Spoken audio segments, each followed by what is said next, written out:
ಗುರು ರಾಘವೇಂದ್ರ ಸ್ವಾಮಿಗಳ ಬೃಂದಾವನ ಇತಿಹಾಸ ಹಿಂದೂ ಧರ್ಮದಲ್ಲಿ ಅತ್ಯಂತ ಪವಿತ್ರ ಮತ್ತು ಮಹತ್ವದ್ದಾಗಿದೆ.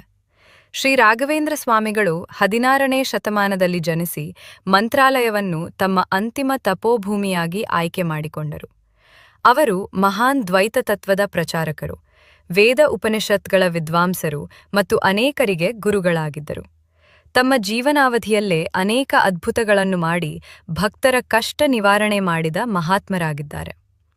ಕ್ರಿಸ್ತಶಕ 1671ರಲ್ಲಿ ಶ್ರೀ ರಾಘವೇಂದ್ರ ಸ್ವಾಮಿಗಳು ಜೀವಂತ ಸಮಾಧಿಯಾಗಲು ನಿರ್ಧರಿಸಿದರು.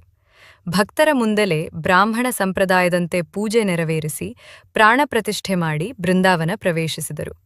ಇದು ಸಾಮಾನ್ಯ ಸಮಾಧಿಯಲ್ಲ, ಜೀವಂತ ಮಹಾತ್ಮನ ಶಕ್ತಿ ನೆಲೆಸಿರುವ ದಿವ್ಯ ಕ್ಷೇತ್ರವೆಂದು ಭಕ್ತರು ನಂಬುತ್ತಾರೆ.